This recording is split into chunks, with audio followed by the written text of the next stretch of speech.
All right, so we're going to now talk a little bit about sound reinforcement and acoustics. The acoustics part will probably be next Monday. So today we'll do the sound reinforcement part.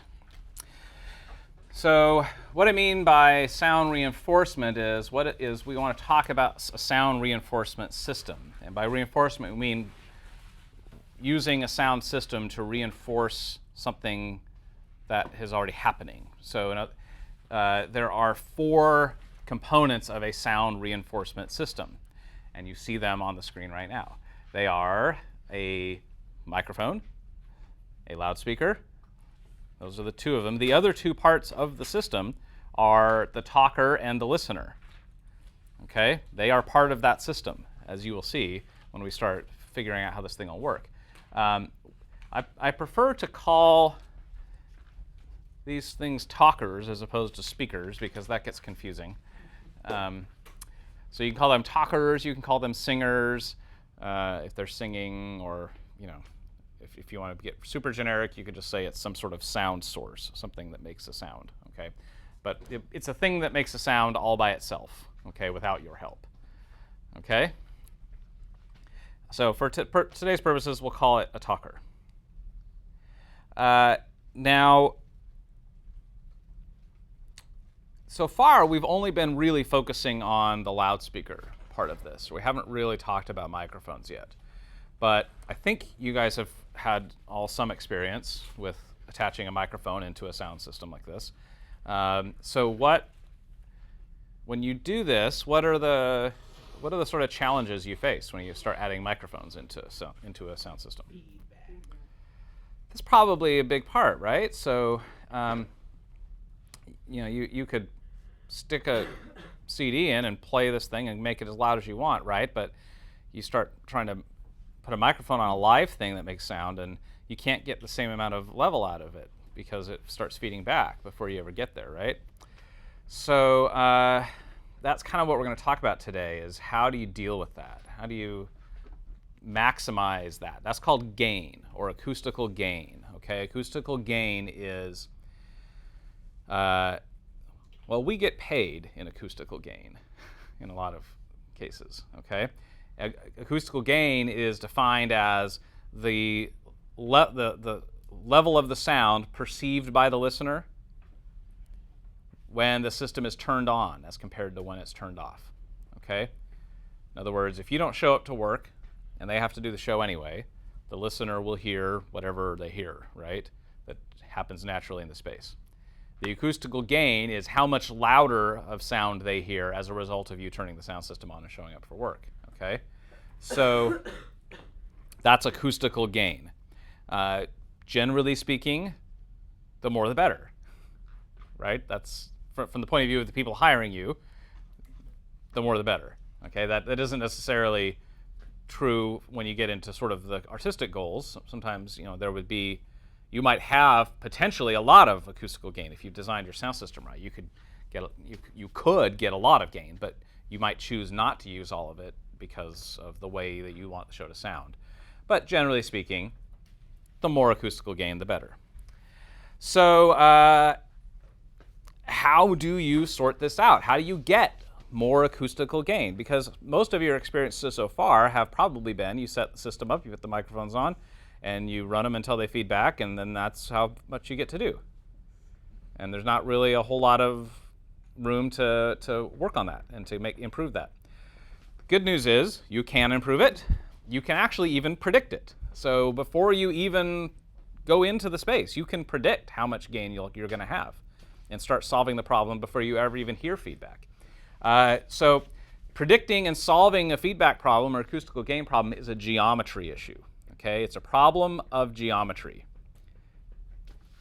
It's not a problem of an EQ. Okay, and a lot of people try to tackle acoustical gain using an EQ, like they want to get more gain before feedback by destroying the frequency response of their sound system, and that's probably the least effective way to do it. That has the worst consequences because, first of all, it doesn't work all that well. You don't really get that much more gain by notching out all the feedback frequencies. and whatever gain you get is not worth listening to because it sounds awful, because now you've destroyed the frequency response. So the reason I have these labels on these lines is to figure this out. You have to consider the distances that all of these things are. So there is a distance of, distance of the talker to the listener, how far they are away. That has an impact on how loud. Has an impact on how loud the talker is perceived at the listener, right? As we know, they will get quieter the further you go away. There is a distance of the talker to the microphone. That will affect how loud the talker's voice is when it hits the microphone. There's a distance between the microphone and the loudspeaker that has an effect on this. There is a distance between the loudspeaker and the listener that has an impact on acoustical gain. So before we start figuring this out, let's just talk about when feedback happens, what's really going on there, okay? What's going on is you have created what I would call a unity gain around the electroacoustic path of your sound system. And by electroacoustic path, I mean that, so here's your loop, right? And the electro part is the part between the microphone and the loudspeaker. That's the electrical part. The acoustical part of that is the part between the loudspeaker and the microphone. So what's happening here is, sound is coming into the microphone, it goes through the amplifier, out of the loudspeaker, and then back into the microphone again, okay? And that starts happening. Now, when the sound from the loudspeaker hits the microphone at the same level as the sound from the talker, so when those two things hit the microphone at the same level, that's when feedback occurs, okay? That's what happens when the sound from the loudspeaker hits the microphone at the same level as the sound from the talker. You get feedback, okay? And the reason you get feedback is because if you see over here, here's the talker, right? And we're just doing a very simple wave here, okay? And you've got various impulses, right? There are sounds that the talker makes, okay? Well, there's going to be some time between when that sound from the talker hits the microphone, goes all the way through the sound system, comes out of the loudspeaker, and back into the mic. That will take a certain amount of time on it, okay? Well, that amount of time will mean that this first impulse, it'll come into the mic from the talker, and the mic won't see that again until a little bit later, okay? Depending, this is now why feedback is a sine wave, right? If you ever noticed, it's a single frequency. Because depending on how long that period of time is, there will be a certain frequency where that period of time is equal to some multiple of its wavelength, okay? Which means it will sum together perfectly in phase.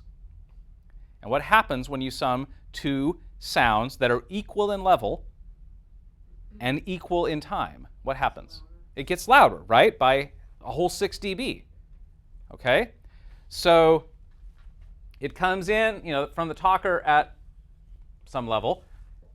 First trip around, if that sound of the loudspeaker is hitting the mic at the exact same level, there will be some frequency that now goes through the sound system the second time, and this time comes out 6 dB louder than it did the time before, okay? And then it goes through it again, 6 dB louder again, 6 dB louder again, 6 dB louder again. And this is why feedback gets louder and louder and louder the longer you let it go, okay? Because every trip it makes through the sound system, it gets 6 dB louder, okay? So what most people try to do is they say, okay, well, that frequency obviously is not going to work for me, so I'm going to notch that out of my EQ, right? And then it won't feed back, right? If I can make sure that that frequency isn't coming out of the loudspeaker, then it won't hit the mic at the same level as the talker, and therefore won't get 6 dB louder and won't cause that loop. So, and that's true. Like that will happen. But then the other thing that will happen is there will be some other frequency that is also whose wavelength is also some multiple of the amount of time that it took, around that electroacoustic path. And that one will feed. It'll just be an octave. So it'll just be some sort of octave interval of whatever the first one was that fed back. Okay, and you'll just keep going. You'll just keep notching out octaves. Have you ever done this? You keep going, and it's just like, oh, okay, I got rid of the low frequency. Oh, now there's a higher one that's going. Take that one out. Oh, now there's an even higher one going. I'll take that one out. No, there's an even higher one going. And you're just all of my sound to make sure there's no more feedback. Yeah, right. And so you just go through. You get a graphic EQ, and you notch out every third fader on the EQ. Have you ever done this? Every third fader on the EQ until you run out of them. Problem solved, right? No more feedback, but you also don't have a whole lot of sound coming out of your loudspeaker anymore. It sounds awful, okay?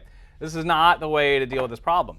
But the important thing I want you to understand is that feedback happens when the sound from the loudspeaker arrives at the microphone at the same level as the sound from the talker. When those two things hit the microphone at the same level, feedback happens. So the real way to tackle this problem is to make sure that the sound from the loudspeaker doesn't hit the microphone at the same level as the talker. You want to make sure that the sound from the loudspeaker hits the microphone significantly quieter than the sound from the talker. If you can keep those two levels separated by a lot, then you'll never get feedback.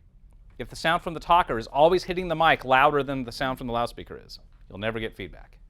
So that's how you tackle this problem. Now let's take a look at, So if we go back to our diagram here, let's see if we can figure out how much gain we're going to get in this particular system.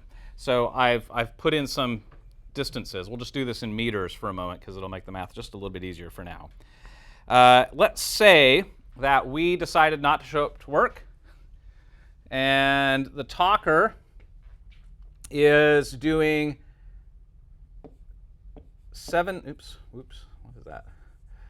is doing 70 dB at 1 meter. Okay? So talker is talking a certain amount, and that is arriving at the microphone 70 dB, 1 meter. Just so happens that the microphone's 1 meter away in this case. So here's the question. If the talker is generating 70 dB at 1 meter, how loud will the talker be at the listener? How might we figure that out? Subtract the difference from DO and DS to get the different distance from. D0 is total distance from talker Okay, to. how do we figure out the difference in level between two distances? 10 log level 1. 20 times the log of one distance divided by the other. Okay, so D0 is 7 meters, and DS is 1 meter. So 20 times the log of 7 divided by 1. 16.9? Yep. All right, so let's subtract that from the 70 dB now.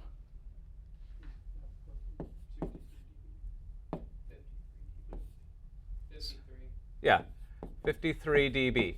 So 53 dB is what the listener will hear if we don't show up for work. Okay, no sound system. Talker talks, listener hears, they hear 53 dB. Okay, so we turn the system on, and we know that feedback will happen when the sound from the loudspeaker arrives at the microphone at what level? 70 dB, right? So when the loudspeaker hits the microphone, also at 70 dB, feedback will happen. Okay? So here's the question. If the loudspeaker is producing 70 dB at the microphone, how loud is it at the listener?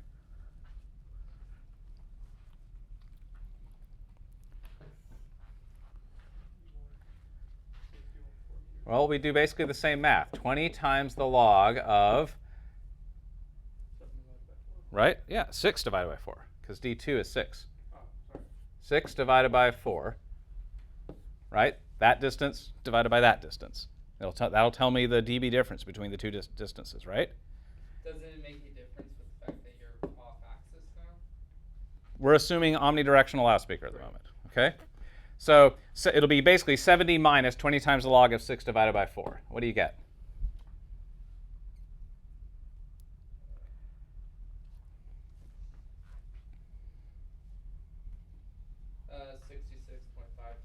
That's what I got. 66.5 dB. Okay? So, what's the difference between those two levels? 66.5 and 53. 13.5 dB. Guess what? That is our acoustical gain. Right? We can make 13.5 dB more sound with the sound system we have in this configuration. So the show can get 13 dB louder. Any more than that, and it feeds back. Okay? 13.5 dB is not a whole lot. Okay? I would not get paid very much for this show if I got paid in acoustical gain. 13.5 dB is not a whole lot of sound. So let's just, whoops. I'm not ready for that yet. Hang on. There we go. So if we just combine what we just did into one equation, that's what it looks like. Okay? That's what we just did, right? I just strung it all together into one whole thing. Now, buckle in, because I'm about to blow your mind. You ready? I'm going to show you another version of this same equation. Okay? Now, do that. Do that equation real quick. Actually, ignore the -6 for the moment. I'll tell you what the -6 is. Just do the part, all of it besides the -6. Tell me what answer you get.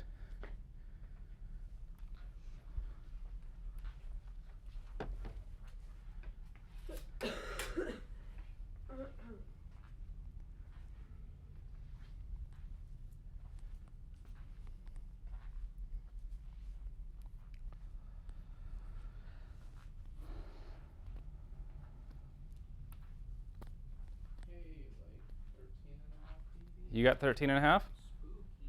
Got 13.4. That's fine. It's the same thing. Okay. Anybody else get 13.5? The -6 is to give you safety. Yeah. Forget about the -6 for the moment. Okay. Okay, then yes, I did. You got it? So yeah, ignore the -6. So we got 13. Okay. So what is different? Again, ignoring the -6 for the moment. What is different about that equation from what we did originally? You're just canceling stuff out. Because you've got repetitive 70s, you're using 20 log base 10, so you Yeah. can condense. Yeah, so the biggest difference is that 70 is no longer considered, right? Yeah. So we're not, and what was the 70 representing? The level to begin with.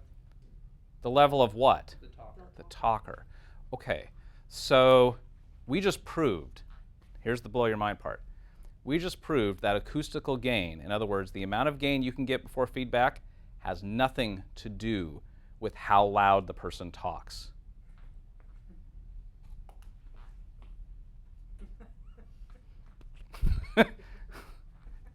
It's not a variable you have to consider.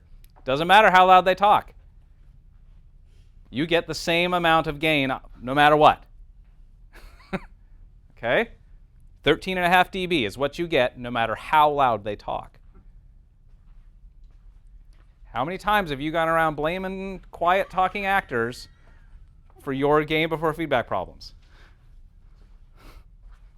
Anybody want to admit? You've been treating them incredibly unfairly.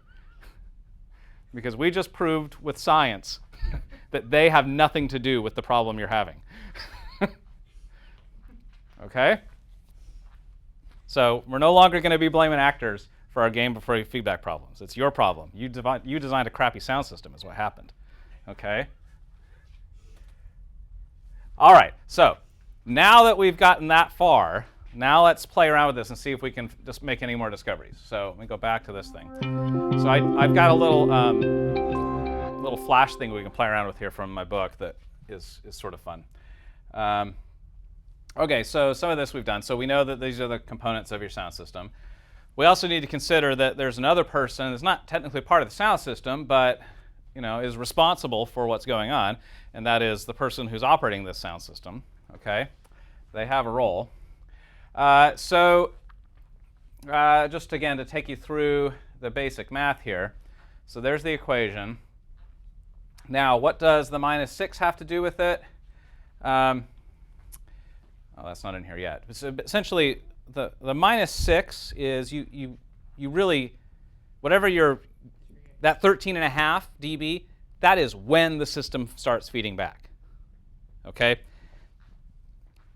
Prior to that, it's going to start trying to do it, right? Because you're within a few dB of those two sounds lining up in level, and it's going to start getting a little ringy, right? It's not quite feeding back yet. So you really want to build in, if you're trying to think about how much gain do I have, you want to be within 6 dB of the point of feedback. Okay, so that's where the -6 comes in, as you'll see in a minute.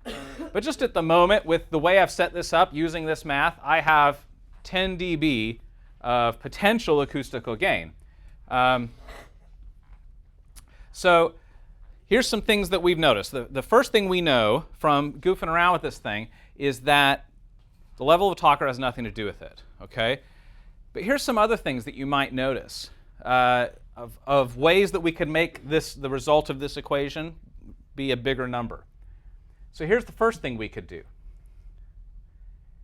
If we could increase D1, gain goes up. So if D1 was a bigger number, then we would get a bigger number out of this equation, wouldn't we? And if D1 is the distance between the microphone and the loudspeaker, we now know that we could increase our potential acoustical gain by just getting the loudspeaker further away from the microphone. Yeah? Here's another thing. If we could also decrease D2, if we could make D2 be a smaller number, gain would go up as well. And D2 is the distance of the loudspeaker to the listener. So if we could get the loudspeaker closer to the listener, gain goes up. And in this case, I took the loudspeaker closer to the listener and farther away from the microphone, so I got a double whammy there. Okay? So essentially, you want to make D1 and D0 bigger numbers, and you want to make DS and D2 smaller numbers. Right? The bigger you can make D1 and D0, and the smaller you can make DS and D2, the more gain you get in your system. Okay? Now watch this one. What happens if I make DS smaller? So right now, my poor little talker is talking into a microphone 7 feet away. It's a floor mic on the edge of the stage. Okay? Not particularly effective. What happens if I can get, this is why now we like to put little microphones on the people. Watch what happens. I'm going to take DS and turn it into 6 inches as opposed to 7 feet. I now have 41.3 dB of gain before feedback. Huge, right? That's the biggest bang for your buck because it costs you nothing to get the talker closer to the microphone. Instead of blaming them for all your problems, just get them a little bit closer to the mic, and your gain will go up by a lot, okay? 41.3, I'd get paid something for that show, okay? Definitely get paid something for that show. All right, so some other things you could consider. Remember, the goal here is we're trying to make it so that the sound from the loudspeaker is hitting the microphone quieter than the sound from the talker. And it is possible to move things around, right, to make that work, but you could also manipulate how the microphone picks up the sound, right? If you could make it so the microphone picked up less sound on the angle where the loudspeaker was, but picked up a lot of sound on the angle where the talker was, your gain would go up. So if I just now consider the directivity of the microphone, at the moment it's omnidirectional, and I have 4.5 dB of gain. But if I switch it to a cardioid microphone, I'm now up at 16.5 dB of gain. Now, if I switch it to a hypercardioid, come on, there we go. See how I've got the node now of the microphone? where the loudspeaker is, now I'm at almost 30 dB of gain. Okay. Now, generally speaking, this is true for all the frequencies where the microphone is directional. Microphones, just like loudspeakers, microphones are not directional for all in the same way for every frequency. Okay.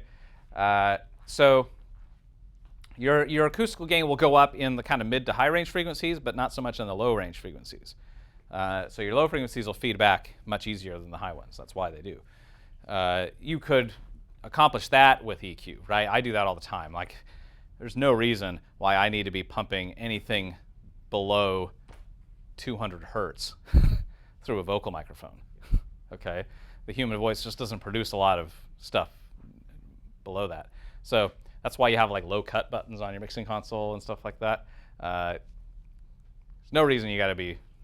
There's very little useful information going on in the human voice at those lower frequencies. And those are the frequencies that are probably really omnidirectional, and you're not taking advantage of the microphone directivity. When it comes to like chorus singers and like big professional singing, things like that, and you have people who are professionals at stuff, do you run into that more often with that, or is it still way below where the human range would? Yeah, I mean, unless you've got a really, really deep bass singer or something, and you know. It's like it may not even be desirable. Okay, Yeah. But there's nothing. It doesn't hurt anything to just like kick in that low cut and just see if it sounds different, right? It's like if suddenly you lose all the good stuff of the voice, then you have to start all put it back in. But usually you can hit that and not hear any difference. Okay, if it's a voice anyway. If it's an instrument, musical instrument, then that's something else. But so see if it'll let me drag. Oh, good. All right. So now I'm at. If I really manipulate this a bit more, if I try and get the loudspeaker further away and closer, and making sure that it's perfectly, lined up with the node of that mic, now I'm at 31.5 dB of gain. Okay. Now let me switch it here to the cardioid. Come on. There we go.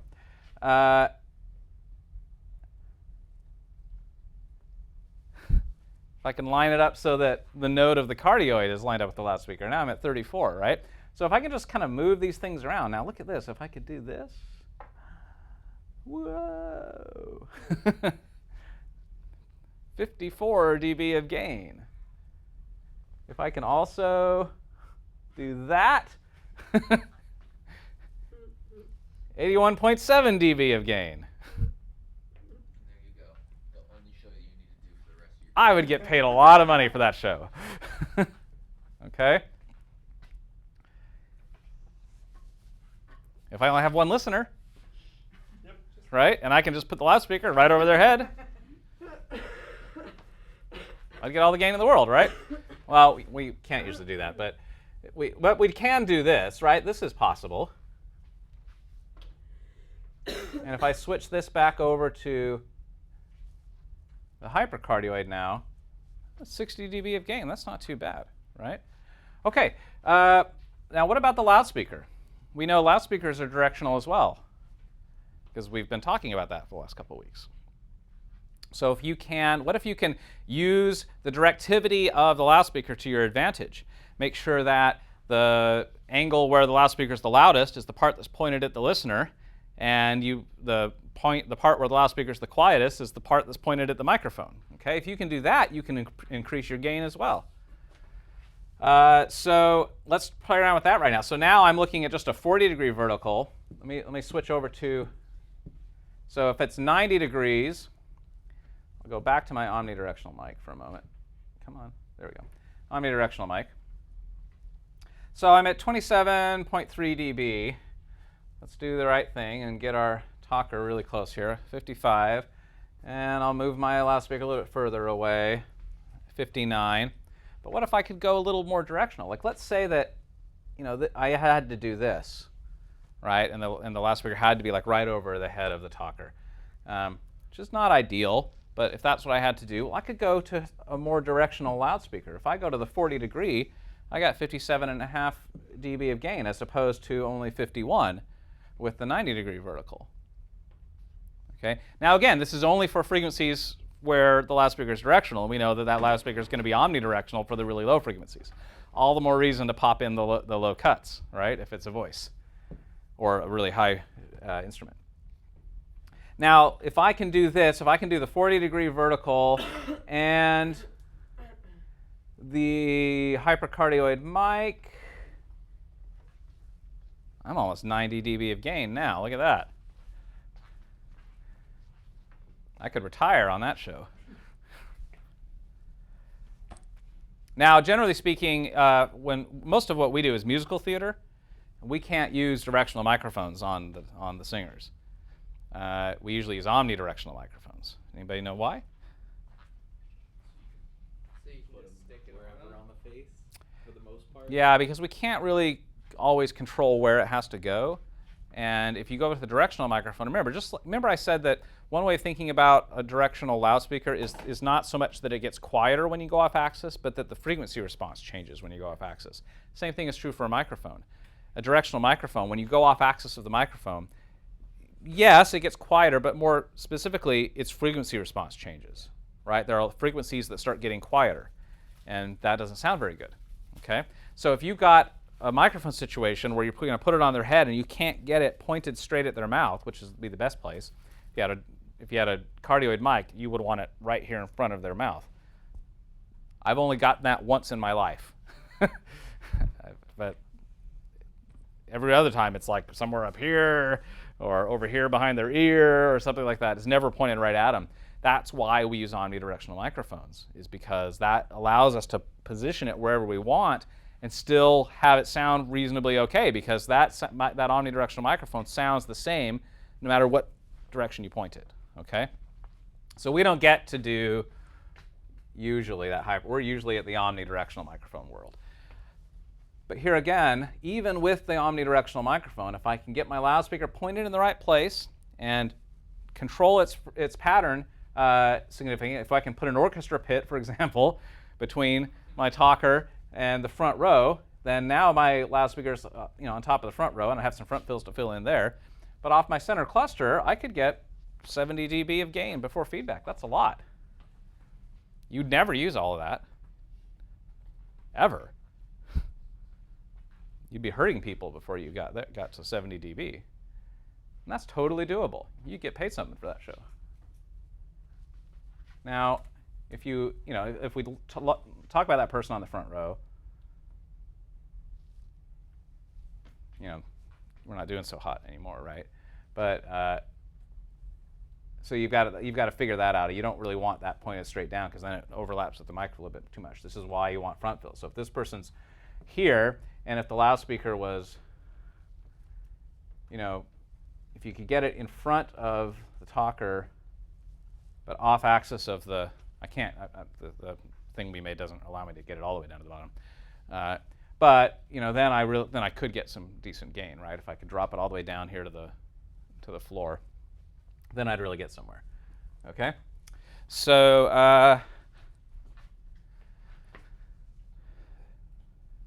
there you go. Everybody with me so far?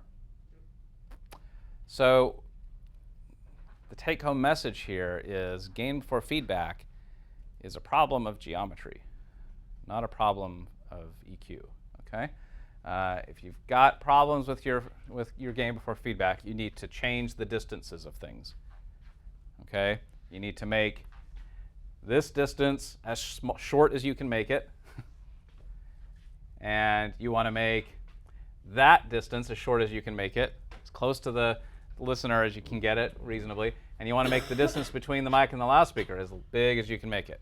Okay, get the loudspeakers as far away from the mics as possible, and to the extent that you are able to, utilize directional loudspeakers and directional microphones as much as possible. And you can really, now I'm at 90 dB of gain. I'll never use that. I never use all that. Okay. So what does this, what does this mean? Just in case we're not there yet. This is just trying to drive the point home here that in this situation I have no gain before feedback. Right? If you run the equation now, I get 0 dB, which means I could show up to work all I want. I could spend all the money I wanted on that sound system, put microphones on everything, and I would make no difference. Right? There would be no difference between what the listener heard when the sound system was turned on as opposed to when it was turned off, because I would have no gain. The sound system could not get any louder than the talker was already delivering to the listener in this situation. So what that would look like to you back there mixing the show is here you are and here's your fader, right? And maybe you've been in this situation. You push the fader up, up, up, up, nothing's happening. The mic's not even on, not even on, not even on. Oh, and now, I'm starting to hear something. Oh, man, right? So just as you start hearing like you're doing something, it feeds back. Yeah, see, and he's very unhappy. Okay. So that's what it's like when you have a zero gain before feedback. You're doing nothing. You're either doing nothing or you're feeding back. Those are your only options. You can make no sound or you can make feedback sound. You don't get anything in between.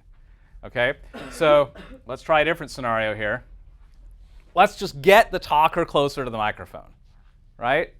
So I didn't change anything else about my sound system. My loudspeaker is still in that crappy location. This is Arts Council Theater, by the way, if you've ever worked there. With Twin City Stage / Little Theater. This is that space, okay? Well, the center cluster is right above the head of the people talking, and it's really close. There's maybe 10 feet between the top of their head and where the loudspeaker is. This is Arts Council Theater, okay? If you can get the mic that close to them, then here's what you get now. So I'm doing nothing, nothing, nothing. Oh, I'm starting to do something. It's getting louder. Oh, it's getting more louder, louder, louder, louder, louder, louder. You're all wet. You got the fader up at unity now, and you could even push it a bit more before it feeds back, okay? So you've got all this room where you're making a difference before you ever get to feedback, okay? That's what I mean when I say gain before feedback. It's the amount that you can push that fader and get the show louder before it rings. Eventually, every system will feed back at some point, okay? You just want to make sure that that happens long after you've reached the amount of gain you need, okay? All right. So in this case, this is a 23 dB potential acoustical gain, right? And that's what 23 dB of potential acoustical gain looks like. And I got it really, but just by getting the microphone closer in this case. So this is why floor mics tend to not get you very far, and overhead shotguns tend to not get you very far, because they're just too far away from the talker and too close to the loudspeakers. So this is you'll run into this quite a bit if you ever have to do sound for people who are uncomfortable with sound. They've had too many of these scenarios where it's either nothing or it's feedback, or it just sounds awful, and they'll tell you, well, let's just be subtle here. Let's just put a couple floor mics out, and a shotgun or something. It's like, no, that is not going to get you what you want, right? It seems like that's very subtle, but it is very not subtle, because you just don't get the gain you need.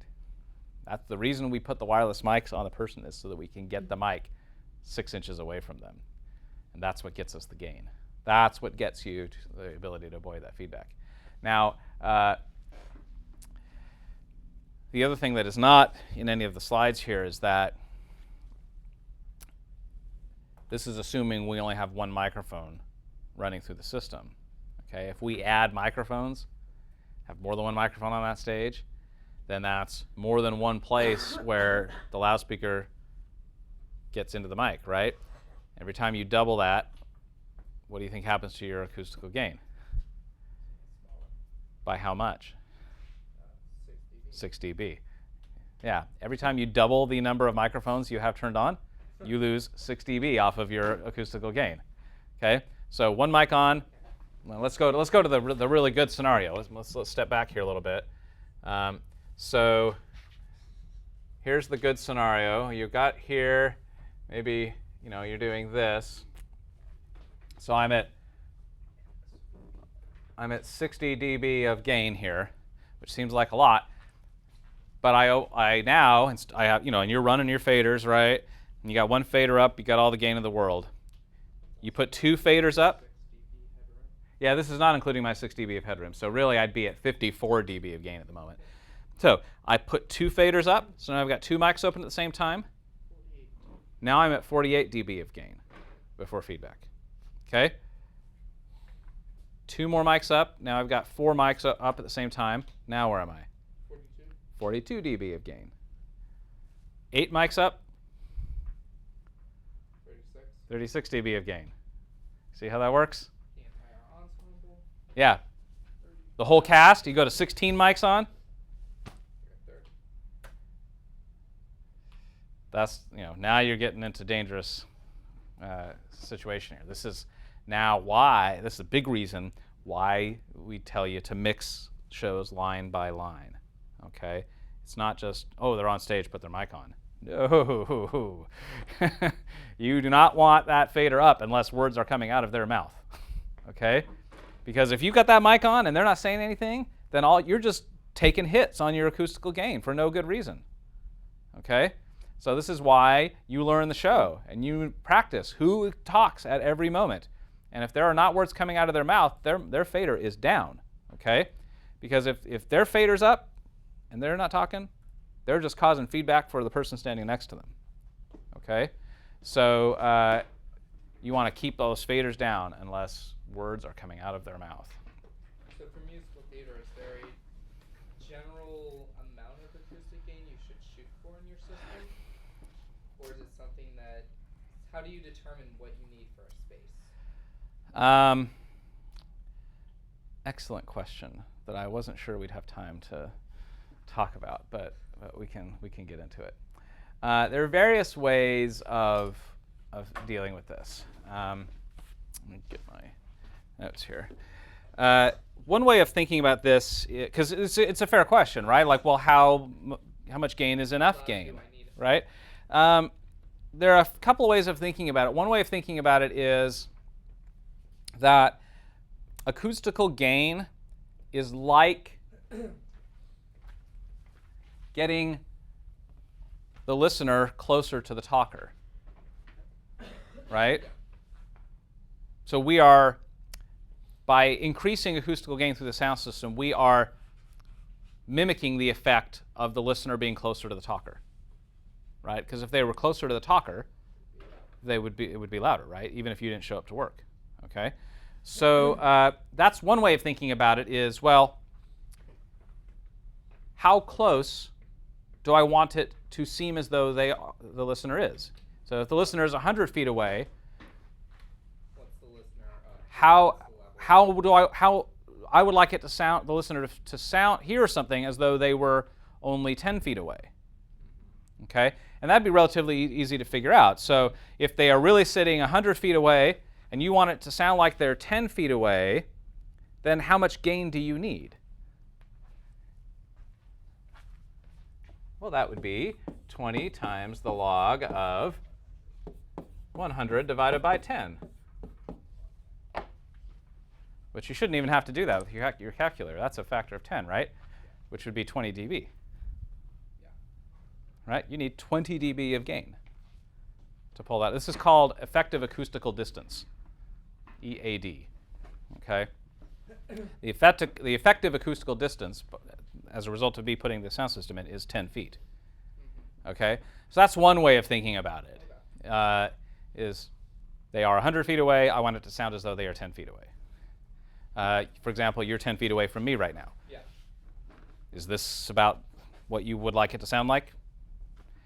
Maybe, maybe not. Depends on the show. You know, if it's a rock musical, maybe you'd want it more than that, right? Maybe you would really want it to be, 1 foot away, right? I've had directors tell me, I want it to sound like it sounds on my iPod with my headphones on. It's like, okay, my EAD is 1 centimeter. So 100 feet away divided by, well, let's just say an inch, which would be 0.08 feet. What's that?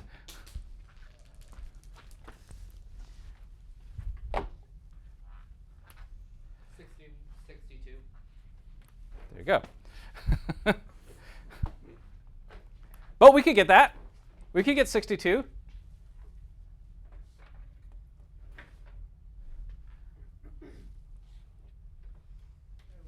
I got it. Well, if you put the safety factor in there, that's really 68, right? Yep. So there you go. There, I did it. It sounds like the iPod.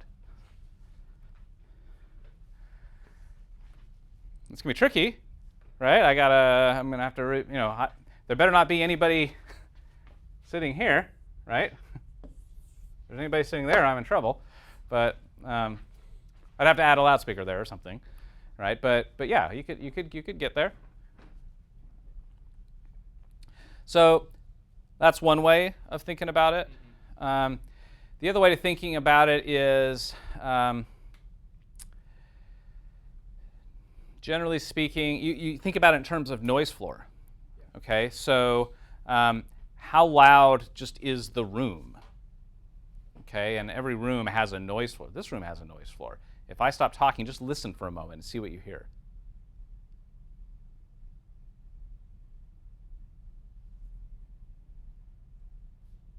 There's noise in this room, right? There's a couple different noises. There's something right over there. Okay. At night, it's the dehumidifier. Yeah, that would be the dehumidifier over there.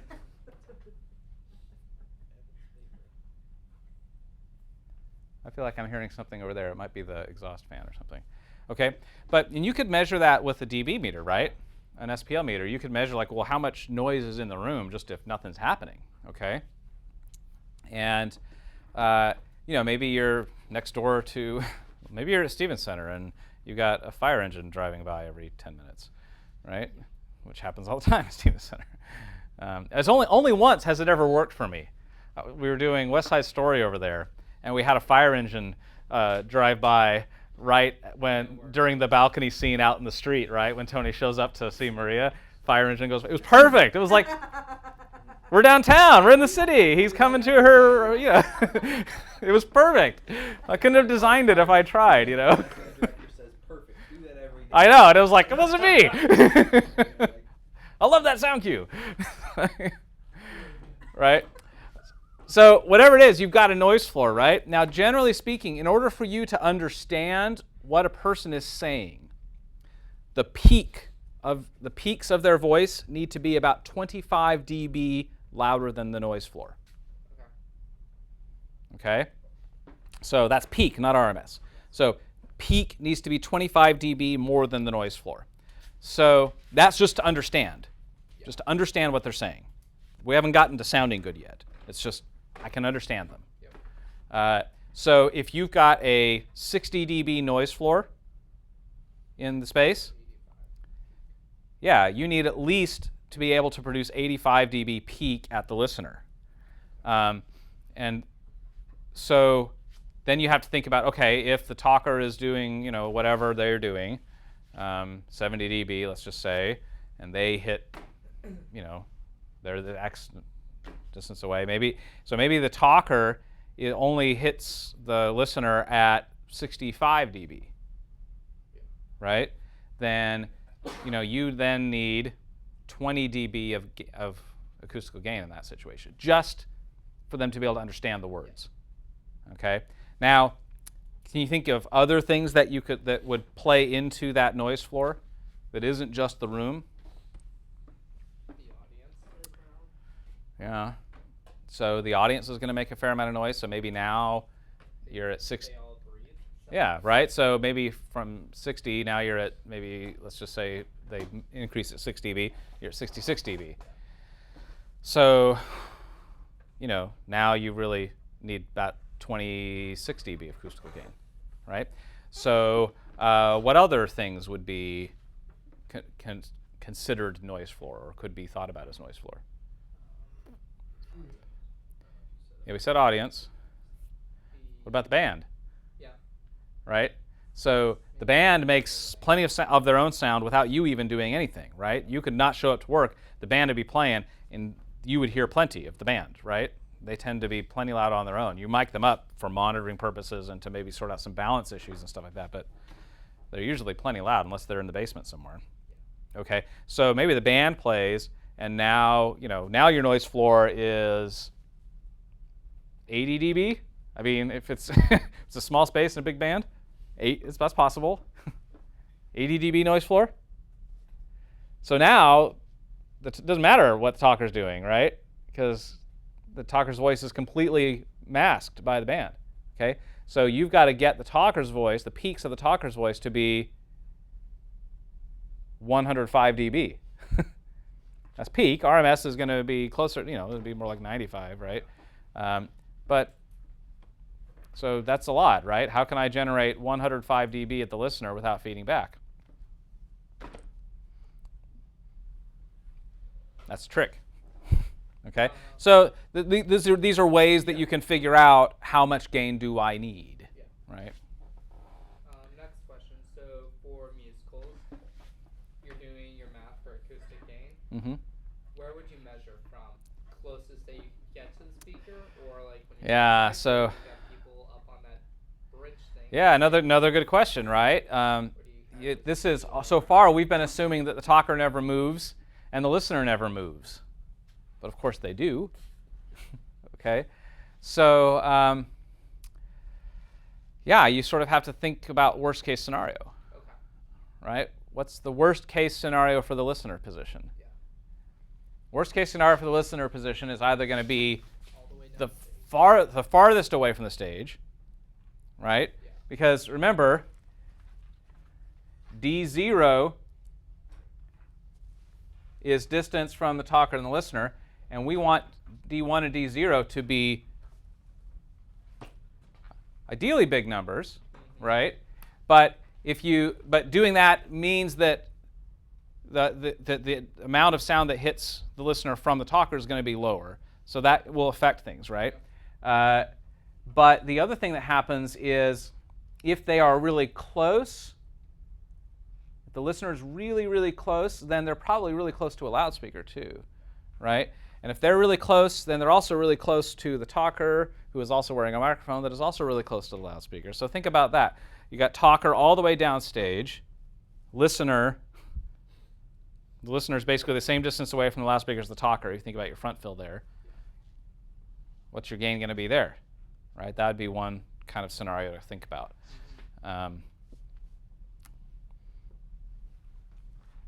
Hopefully you're not doing floor mics, but if you were, you've got to think about what is the, talker's mid-stage now. What's that going to be like, So yeah, I would kind of think about it, try to measure it and calculate it from some of those worst case scenarios where, where D1 is short, D2 is far away, DS is far, think about, hopefully DS never changes. If you've got wireless mics, then DS never changes. But if D1 is short, D2 is long, that's going to be your worst case scenarios. And D0 is part of it only in that, generally, I would say you want, if D0 gets bigger, generally your gain goes up, right? But that's only because the natural sound is getting quieter as they go further away. So your gain, it feels like your gain is going up, and it is sort of, but it's not going up because your sound system's getting louder. It's just going up because the difference between the natural sound of the talker and the sound system is getting bigger, right? So the show's not getting louder. Yeah. Okay. So so that's, don't get caught by that. When they are farther away, that does have an impact. Okay. So think about, all right, all the way in the back, what's going on? Because eventually, in order to get the gain you need all the way in the back,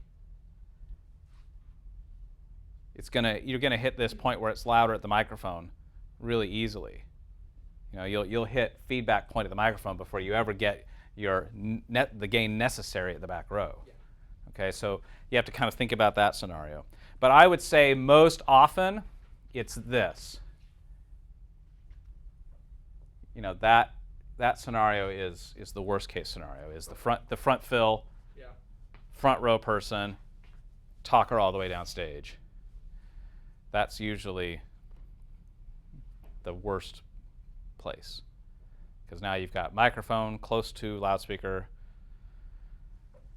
And that's not good. Yeah. So there are ways you could deal with that, though. You could, maybe you don't need to get all the gain out of your front fills, right? Your front fills don't have to be, as we'll talk about this more in a few weeks, but front fills don't have to be very loud. They only have to be the same level as the talker, actually, okay? Because the front fills are more used to, when you start talking about timing, which becomes important, the front fill is just the talker that doesn't move, is really what the front fill's role is. So you don't need gain out of there. You just need the sound of the talker's voice that's not moving and is on the stage somewhere, okay? So that's ways you can deal with it. It says, well, I'm never going to let the front fills get any louder than this, and therefore I'm going to have to get the gain out of some downfill up above that's now further away, and that can improve things. Okay.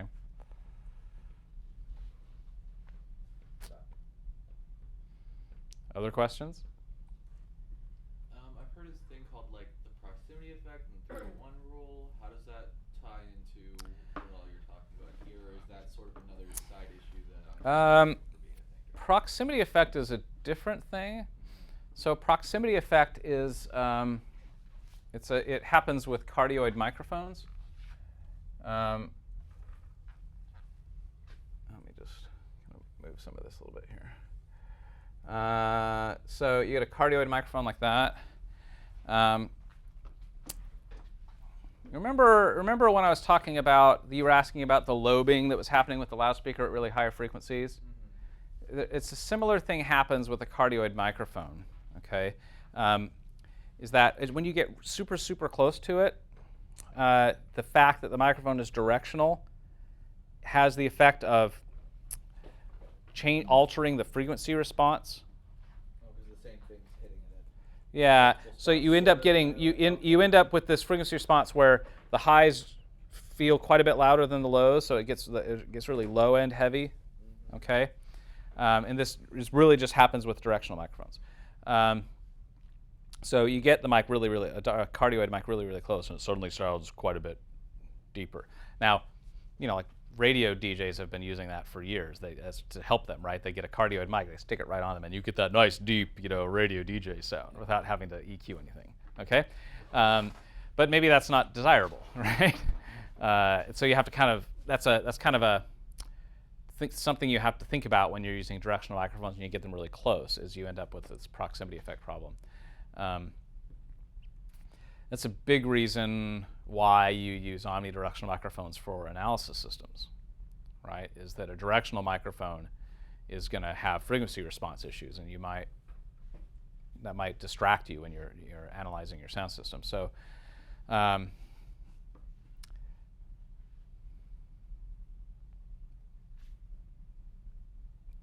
nothing you can do about proximity effect, because you want the microphone close, right? So if that's the situation and you're using a directional microphone, you're getting it really close, and they really are sticking it, inside their mouth like you told them to, then you're just going to have, at that point, you will have to probably EQ it a little bit to try to flatten it back out again. But you can also, if you've got enough gain to pull this off, you can tell them, well, you could, get it away, a little bit further away, and that would reduce that proximity effect. Further away you get it, the flatter the mic becomes, but you also start taking hit on acoustical gain. So it's just a trade-off. And so how does that relate to I've heard the whole, you want to keep all the microphones each microphone 3 times further away from the other microphone, as each of the microphones are on average from the person speaking into them, as a 3-to-1 rule thing. I don't know. Wait, say that again? Applies. For each of the microphones, you want to keep them an equal distance from each other, not equal, 3 times further from each other as they are from their individual speakers.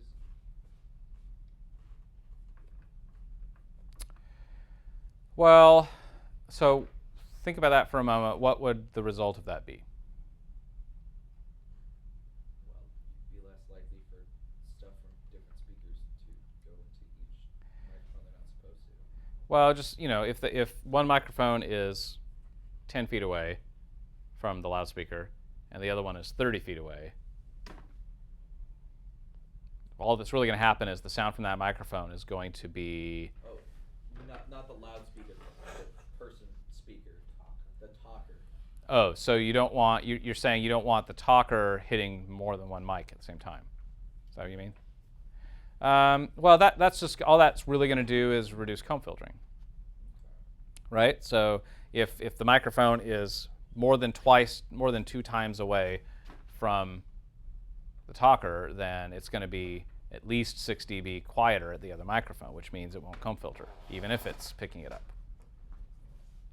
Right? Because comb filtering happens when the 2 mics are the same level. Right? So that's really what that is it's just about minimizing the overlap or the bleed between the mics.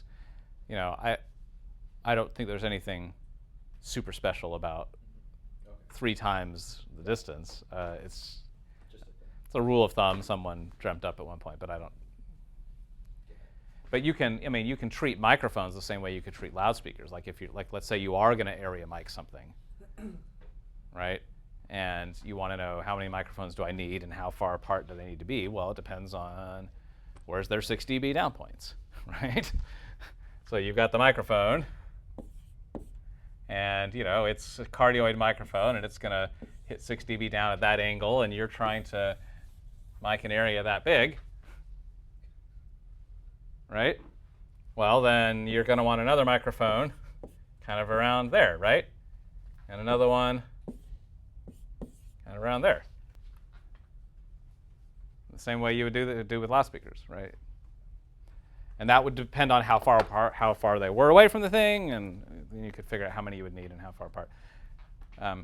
Generally speaking, we don't do this a whole lot in theater because we tend to prefer the microphones to be pretty close.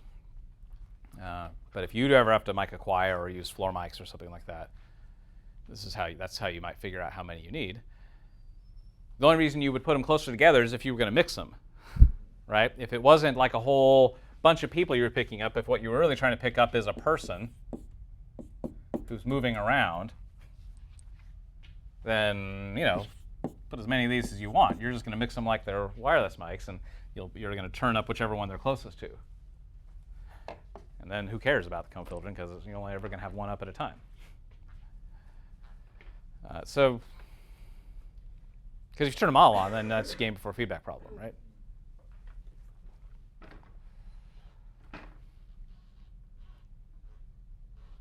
Other questions? No? I've exhausted your brains for the day. Okay, so there you go. That's how you solve all your feedback problems. Okay? So what we're going to do is you got this week to work on the LARA thing.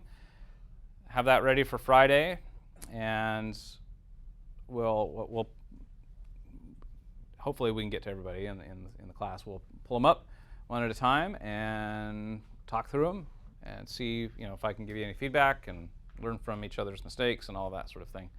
And then on Monday, we'll do the other half of this talk, which is the acoustic part of it, which is what happens when you put walls into the equation, which we have not considered yet.